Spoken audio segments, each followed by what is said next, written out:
আমার হাবাসপুর গ্রামে বিল্ডিং কত হয়েছে? একটা, দুইটি, তিনটি, চারটি, আমি তো গুনেই ফুরতে পারতেছি না কত বিল্ডিং হয়েছে আমার হাবাসপুর গ্রামে। আব্বা ঠিকই তো কইছো তুমি, মেলা বিল্ডিং হয়ে গেছে। এই আপনারা এনে কি করতেছেন? দাঁড়াইয়া বিল্ডিং বানাতেছেন দেখতেছি লোক দিয়ে। এটা লিখে ভিআইপি এলাকা, জানেন না প্রতিটা বিল্ডিং বানতে গেলে 10 টাকা করে লাগে। আমি তো জানি না, জানলে তো এখানে দাঁড়াতাম না। কয়টা বিল্ডিং বানাইছেন? প্রতি বিল্ডিং 10 টাকা করে দেওয়া লাগবে। আমি তো একটা বিল্ডিং গুনেছি রে বাপু, আমি তোমাকে 10টা টাকা দিচ্ছি। টাকা 10টা খুব যত্ন করে রাখেছিলাম।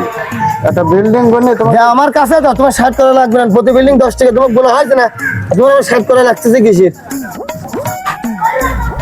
আব্বা তুমি এটি কি করলি? 10টা টাকা দিয়ে দিলি? আমি কি পাগল নাকি? আমি বিল্ডিং গুনেছি 4 দিয়ে, হ্যাঁ আর দিছি একটা। আমার এই যে পাগল না তো? আমি আগেই কইছিলাম যে এই এলাকায় আসি না, এটি একটা শিল্প এলাকা, তুমি তাও আসলি।